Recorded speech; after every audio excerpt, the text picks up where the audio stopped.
किसानों के धरने पर श्रद्धांजलि सभा में पहुंचे भाजपा नेता व पूर्व केंद्रीय मंत्री बीरेंद्र सिंह ने कहा कि अब ये किसानों की लड़ाई नहीं, ये देशव्यापी आंदोलन है। हम किसानों के साथ हैं। किसान अपने हकों के लिए लड़ रहा है। कृषि कानूनों को लेकर किसानों की शंका दूर होनी चाहिए। उन्होंने कहा, अब मैं कभी चुनाव नहीं लड़ूंगा, लेकिन किसान की लड़ाई जारी रखूंगा।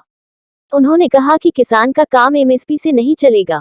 किसान की आय 2 गुनी नहीं 4 और 6 गुनी होनी चाहिए। किसान के बेटे को भी राज करने का हक है। किसान को राजनीति और किसानी साथ साथ करनी चाहिए। जब तक किसान राजनीति में अपना दखल नहीं करेगा तब तक वह विकसित नहीं हो सकता। किसान को न्यूनतम समर्थन मूल्य नहीं बल्कि राष्ट्रीय संपदा में भागीदारी, जिम्मेदारी और साझेदारी की जरूरत है। केंद्रीय मंत्री चौधरी बीरेंद्र सिंह ने बिना नाम लिए पीएम नरेंद्र मोदी को कहा कि वे किसानों से बात करें। सरकार किसानों के मन में विश्वास पैदा करें। किसान सरकार के खिलाफ नहीं बल्कि कृषि कानूनों के खिलाफ आंदोलन कर रहा है।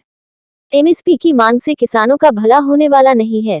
किसान को अपनी फसल का न्यूनतम समर्थन मूल्य नहीं बल्कि देश की संपदा में हिस्सा चाहिए। किसान को उसकी फसल का मात्र 2% हिस्सा मिलता है, जबकि दूसरे लोग 98% खा जाते हैं। उन्होंने कहा कि मैं दलगत राजनीति से ऊपर उठकर किसानों के साथ हूं। देश के बंटवारे से पहले संयुक्त पंजाब के सबसे बड़े किसान नेता चौधरी छोटूराम का खून मेरी रंगों में है। मैं यह पूरे विश्वास के साथ कह रहा हूं कि आंदोलन में जीत किसानों की होगी। किसानों के चेहरे पर ताजगी और आत्मविश्वास की झलक है। सरकार को किसानों से बात कर इस मामले का निपटारा करना चाहिए। इस मामले को ज्यादा लंबा खींचने से सरकार और किसानों दोनों का नुकसान है। इस मौके पर चौधरी छोटूराम विचार मंच के अध्यक्ष चौधरी चांद सिंह, मास्टर महेंद्र सिंह चौहान आदि भी मौजूद रहे।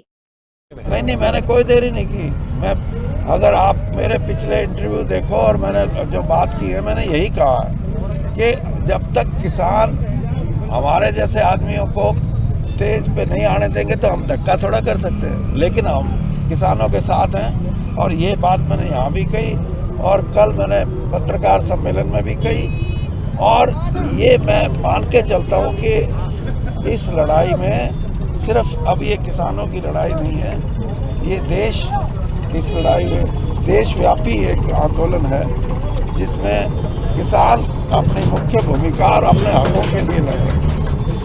तो इसमें ये कहना कि आपके बेटे भी उतर सकते हैं, इस तरह से आप आए हो, वो बेटे से पूछना।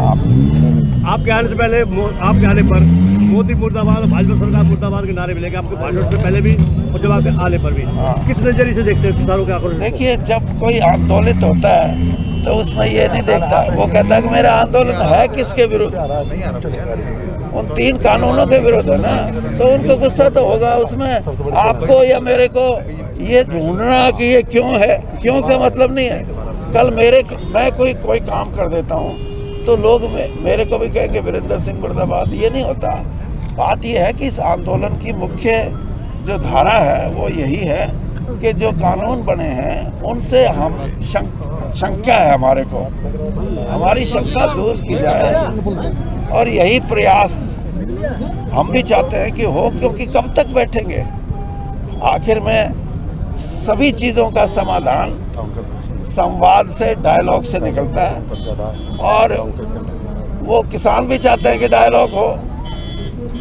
तो उसमें जहाँ भी अड़चन है उसको अगर दूर करके इस आंदोलन को किसानों की संतुष्टि के आधार पे इसको सरअंजाम दिया जाए तो वो सबसे बड़ी बात होगी, वरना देश का बड़ा भारी नुकसान हो सकता है। चौधरी साहब, इस संवाद में आप बिचौलिए की भूमिका में हैं कि जितने भी भारतीय जनता पार्टी के एमपी और एमएलए हैं वो सब इस्तीफा दे करके और किसानों का साथ दें। तो पहले तो आप जो कांग्रेसियों का दिलवाओ, फिर उनका दिलवाओ, अकालियों का दिलवाओ।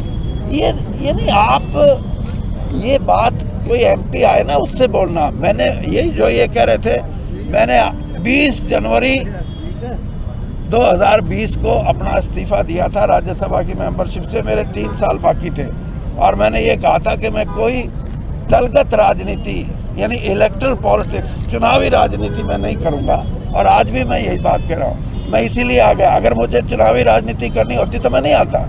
तो मेरा जहाँ तक सवाल है, मैं 74 साल का हो गया, मेरी जितनी भी ज़िंदगी है, अब मैं चुनाव नहीं लड़ूंगा लेकिन किसान की लड़ाई लड़ूंगा।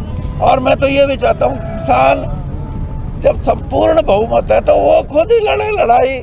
ये पार्टियां शार्टियां अपने आप ही नहीं छुट्टी हो जानी। हाँ, हम भी अगर बंट जाते हैं, मैं कांग्रेस में, मैं बीजेपी में, मैं इसमें, किसान जहां आंदोलन के लिए संगठित है, इसी तरह राजनीति में अपनी सत्ता लेने के लिए भी संगठित होगा।